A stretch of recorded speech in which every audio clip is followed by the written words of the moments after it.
Design inspiration, real life makeovers, and the latest in pop culture. This is the Uploft Interior Design Podcast with Betsy Helmuth. Hello there. Thanks for bearing with me last week. I wish I could say I was on a fabulous vacation. I wish I could say I was just taking a week off, but it has been so intense. I've been taking so many clients and working so hard this summer that my head is literally spinning. So good problems and problems that certainly have a lot of content value for the podcast. I have so many different scenarios I want to talk to you about, so many different philosophies that come up as I'm working with these clients, and I'm like, oh, I wonder if I've ever shared that on the podcast. So we'll be going into my design diary today, talking about some of my clients, talking about some of the projects that I'm presenting today. I'm presenting 2 projects today. Wish me luck, send me strength. And what else? Oh, yes, we're going to be discussing Hulu's My Grandfather, Charles Manson. As you guys know, I'm super into true crime. Whenever a new documentary drops, I'm going to watch it. And I have a special tie to Charles Manson because I played Sharon Tate in a long-running show, Willy Nilly. It was a musical based on the Manson family.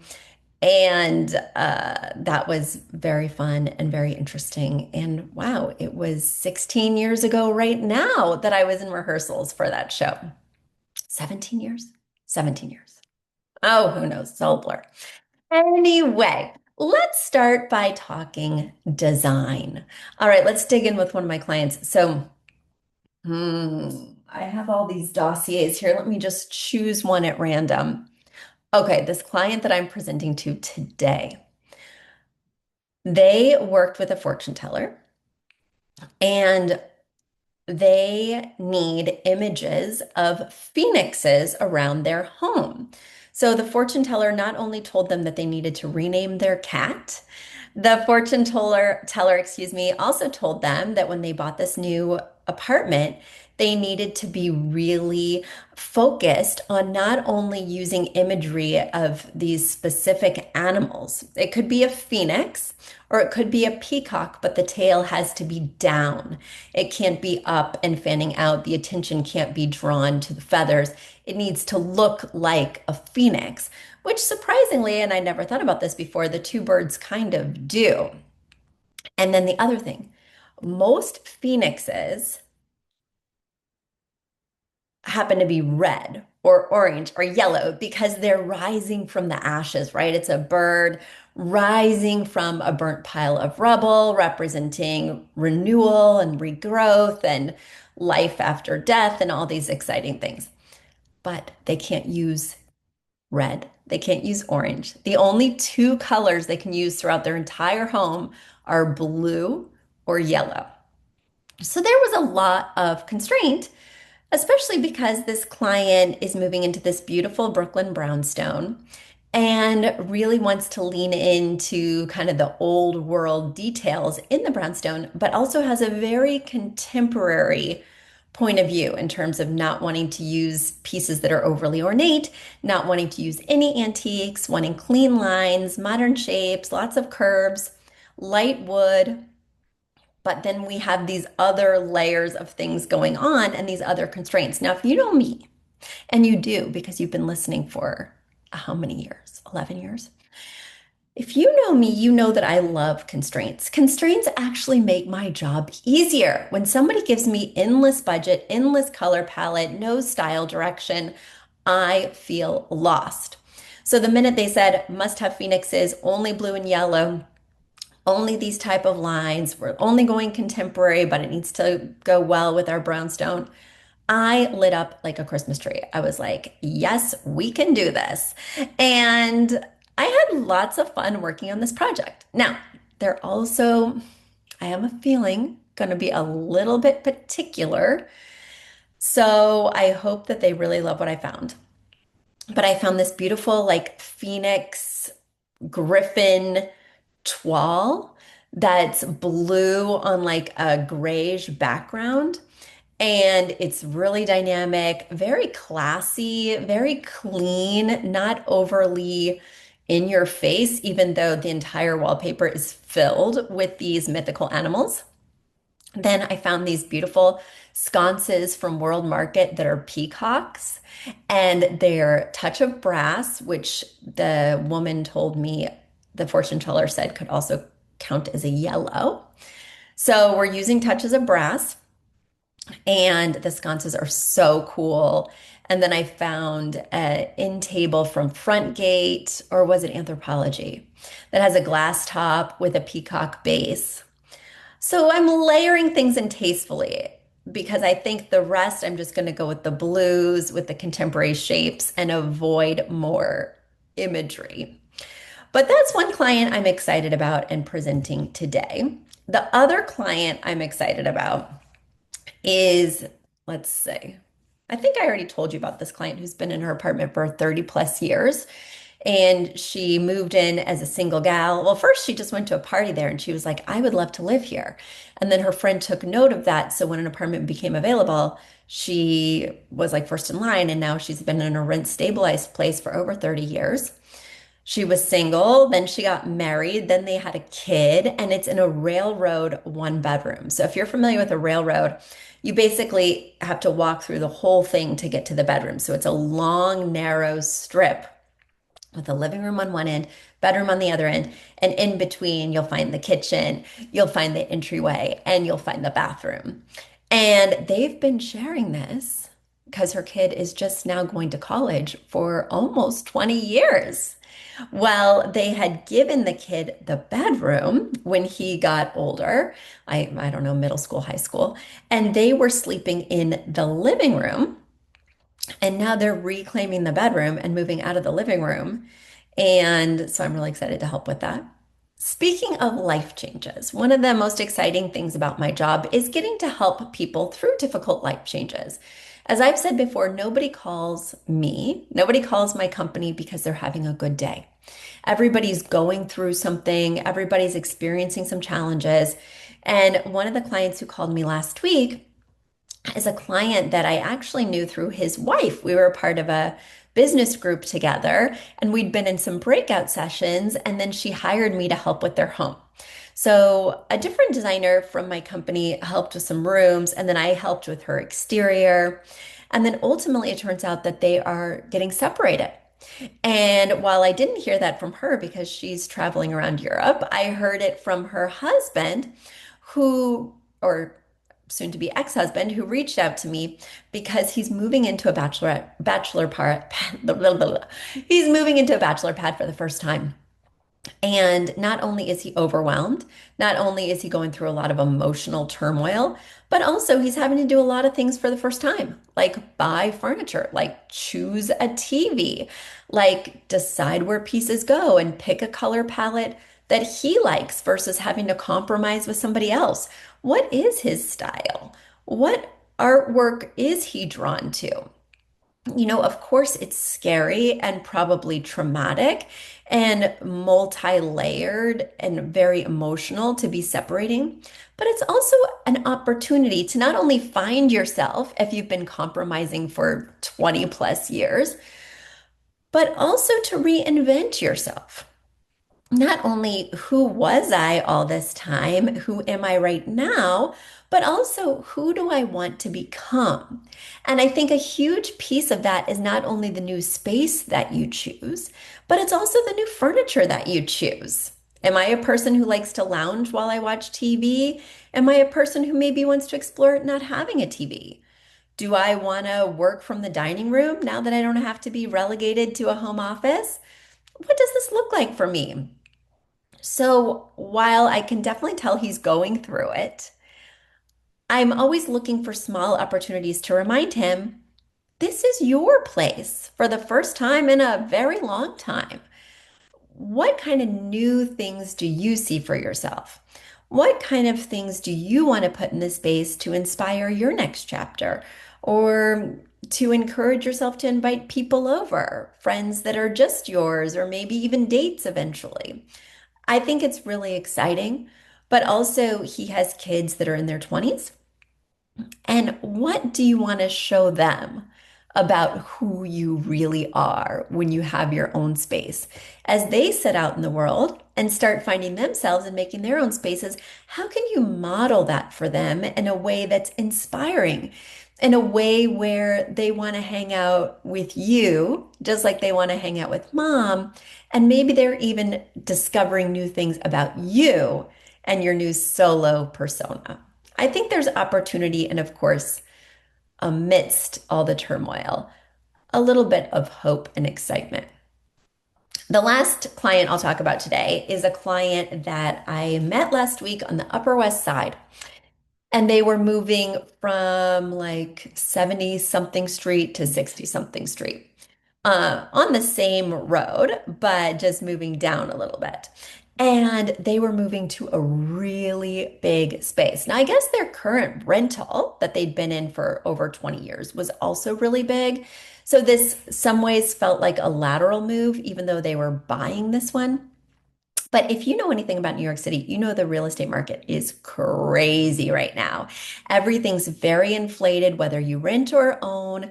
There's slim pickings in terms of selection. And no matter what you spend, there's going to be compromises. These people are spending a lot of money on this space. And yet, when we walked in, when we were taking the tour, they were being a little down on the space, or they were asking things of the space that were not intuitive. We were looking at the dining room and they were basically saying, well, we don't need a formal dining room. We don't have a formal dining room right now. We really want to turn this into a lounge space because it's right off of the kitchen.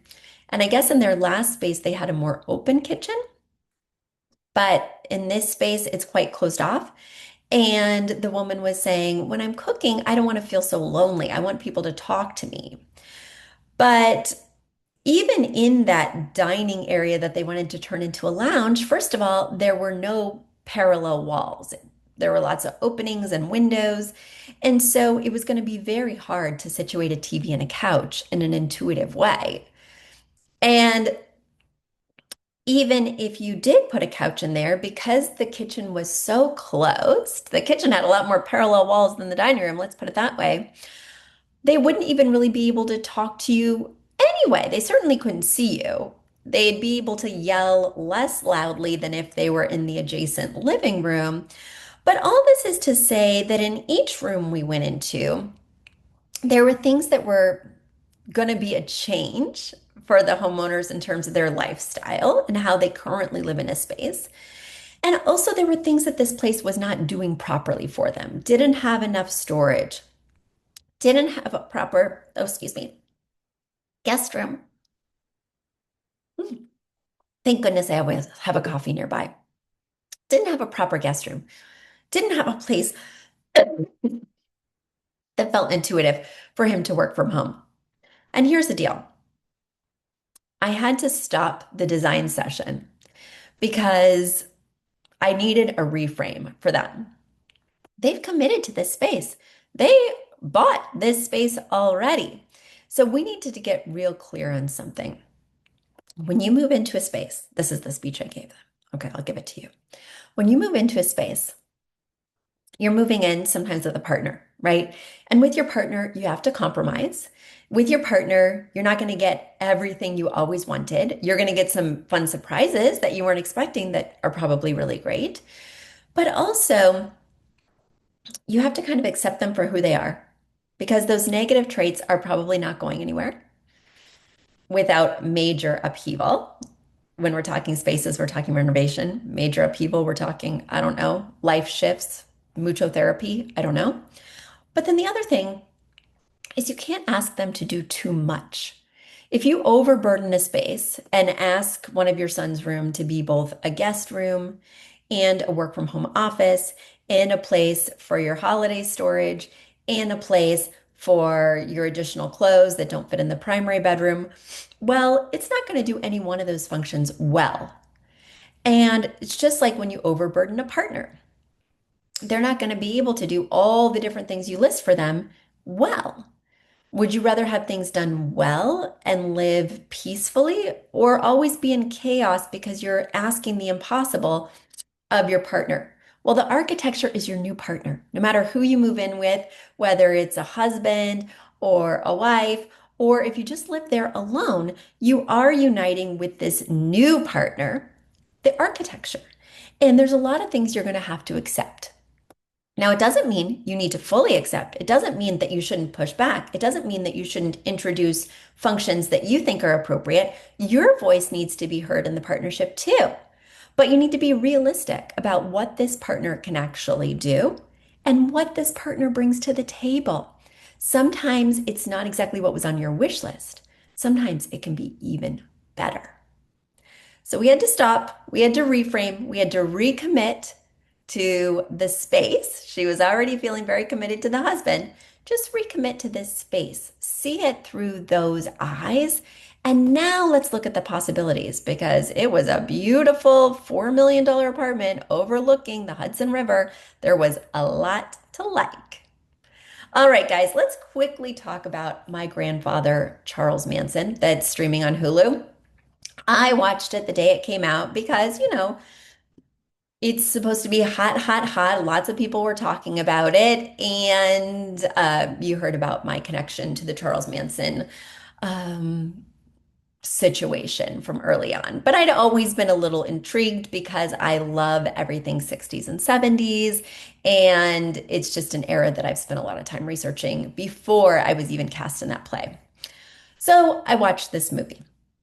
And the documentary starts off with Charles Manson's granddaughter kind of explaining her lineage and explaining that her dad did not know that he was related to Charles Manson until he grew up and did a blood test and then put it into one of the genealogy sites and found a half brother who then let him know that he was related to Charles Manson, which then meant that Charles Manson was this guy's dad, even though they shared different mothers. There are apparently lots of tales of different family members of Charles Manson coming out that have come out previously, I should say. But this one was unique because it was told through the grandchild's eyes. Now, initially, she starts talking about her dad, and she starts this documentary showing home videos because apparently her dad was kind of a burgeoning filmmaker and made a ton of videos. So she was talking about and showing imagery of just delightful times where she felt so loved, she felt so taken care of. Her dad spent a lot of time with her, even though her parents were separated, and he became a very crucial figure in terms of that caregiving. He was so fun. He was always documenting their life. She had sort of a lot of utopic memories of childhood. But as this documentary goes on, she starts to poke holes in her own narrative. She starts to talk about how he would have these explosive bouts of anger. She talks about how there were a lot of times when he was unstable, and sometimes he was so unstable that he was out of her life for a while. And sometimes he would really snap at her and say quite hurtful things, even to this day. And I was like, what happened to that utopic childhood that you were talking about 20 minutes ago? The other thing is her grandfather, I'm sorry, her father is the spitting image of Charles Manson. So when you saw the side by sides, even if you hadn't seen side by sides, you'd be like, that guy looks like Charles Manson. So that was interesting. And it was interesting that both her father and she were learning this somewhat later in life and then trying to make connections, trying to see similarities. And then what do you do? Do you like change your name? Do you embrace it? Do you hide it? What discoveries have you made from taking these DNA tests, and are they worthwhile, or would you rather not know? So, the main question that came out in this documentary is evil inherited? And as the documentary went on, she started to see her father more and more as an evil figure. And her father more and more started defending Charles Manson in this really odd way, where he almost became very protective of Charles Manson as she's creating this film. Everybody knows she's creating this film, as was done during her childhood. There's just a ton of videotaping going on. But as she's going through this, she's unraveling at the same time. And these realizations are causing her like a lot of pain, a lot of self-reflection. For me, this documentary became too much about her turning the mirror away from her dad, away from Charles Manson, and more on herself and her own psychological trauma as she explored these different rabbit holes. It became more like a video diary than a documentary, and I found myself becoming less and less interested as she was trying to determine who owns this story, what does it mean for her life. I just didn't feel like it was very illuminating. And, you know, essentially it became a story of her making a documentary about her trauma growing up as a child and trying to weave that back to Charles Manson, even though they had no idea that they were linked at that time. For me, it was not the most exciting documentary. I would not recommend the watch, but it is airing on Hulu if you're interested. And guys, if you have design questions, if you're working on a big renovation with your architectural partner, reach out to me. Head over to uploft.com/podcast. Once again, that's uploft.com/podcast. I'll answer your question on an upcoming episode. Until next time, bye. A big thanks to our producer Jeremy Young and to Aton and the Embassy for our theme music. And shout out to our parent company, Uploft Interior Design, your trusted source for expert interior design. Visit uploft.com to explore our services and book a consultation with one of our talented designers. If you're enjoying the Uploft Interior Design podcast, please support us by sharing the show with friends and leaving a 5-star review on Apple Podcasts or wherever you listen. It's the best way to help new listeners find us.